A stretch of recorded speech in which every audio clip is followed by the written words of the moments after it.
Crafty കലവറയുടെ പുതിയ വീഡിയോയിലേക്ക് എല്ലാവർക്കും സ്വാഗതം. നമ്മൾ ഇന്ന് ചെയ്യാൻ പോകുന്നത് നമ്മുടെ വീടുകളുടെ എല്ലാം ഫ്രണ്ടിൽ ഇടുന്ന ഫ്ലോർ ടൈല് അതിങ്ങനെ എളുപ്പത്തിൽ വൃത്തിയാക്കാന്നുള്ള ഒരു വീഡിയോ ആണ്. വീഡിയോയിൽ നല്ലപോലെ കാണാൻ പറ്റും ആ ഫ്ലോർ ടൈലിൽ എത്രമാത്രം അഴുക്ക് പറ്റി കിടപ്പുണ്ടെന്നുള്ളത്.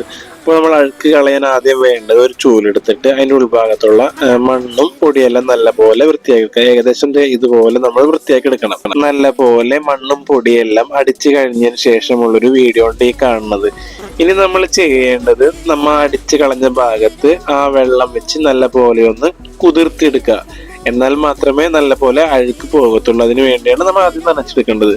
ഇനിയാണ് നമ്മൾ സ്വയമായിട്ട് കണ്ടുപിടിച്ച ഒരു ലിക്വിഡ്, അത് നമ്മൾ ഉണ്ടാക്കിയെടുക്കാം. ഒരു ബക്കറ്റ് വെള്ളത്തിലേക്ക് ഞാൻ ഇവിടെ എടുത്തേക്കുന്നത് 1 ലിറ്റർ ഡീസൽ, അതിന്റെ ഒരു 3/4 ഭാഗം മാത്രമേ ഞാൻ എടുത്തിട്ടുള്ളൂ. പിന്നെ വേണ്ടത് ഒരു 3 or 4 പാക്കറ്റ് ഷാമ്പു, പിന്നെ വേണ്ടത് കുറച്ച് സോപ്പ് പൊടി.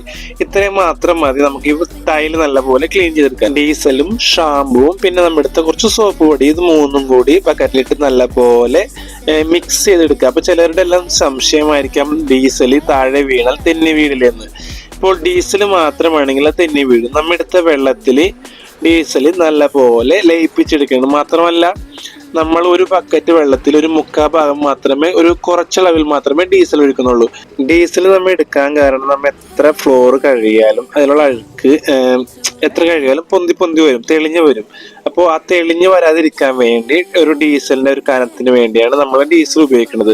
അപ്പോൾ നമ്മൾ ആദ്യം തന്നെ നല്ലൊരു ഹാർഡായിട്ടുള്ള ചൂലെടുത്തിട്ട് ആ ഫ്ലോറിൽ നല്ലപോലെ അപ്ലൈ കൊടുക്കാം. അപ്പോൾ അത് കഴുകുമ്പോൾ തന്നെ നല്ലപോലെ അത് അഴുക്ക് നല്ലപോലെ പോവുകയും ചെയ്യും. മാത്രമല്ല നമുക്കിപ്പോൾ ഈ കഴുകുമ്പോൾ ആ വെള്ളം നോക്കിയാൽ മനസ്സിലാകും എത്രത്തോളം അവിടെ ഫ്ലോർ വൃത്തിയായെന്നും ആ ഫ്ലോറിനുള്ളിൽ എത്രത്തോളം അഴുക്ക് കിടപ്പുണ്ടായെന്നുള്ളത് നമുക്ക് മനസ്സിലാകും. എത്ര പഴയ ഫ്ലോർ ടൈലാണെങ്കിലും ഇതുപോലെ കഴുകിയെടുത്താലും നല്ല തെളിഞ്ഞ് കിടക്കും. ഇത് നമ്മളിപ്പോൾ കഴുകിയ ഉടനെ ഉള്ളൊരു വീഡിയോ ആണ് നമ്മെ കാണുന്നത്. അതിനുശേഷം കഴുകി വെള്ളമെല്ലാം ഉണങ്ങിയതിന് ശേഷം ആ ഫ്ലോർ ടൈലിന്റെ ഒരു ഭംഗിയാണ് നമ്മെ കാണുന്നത്. നമ്മൾ ആദ്യം കണ്ടതും ഇപ്പൊ കണ്ടതും ഒരുപാട് വ്യത്യാസമുണ്ട്. അപ്പൊ ഇതുപോലെ ചെയ്ത് നോക്കാം എല്ലാവർക്കും.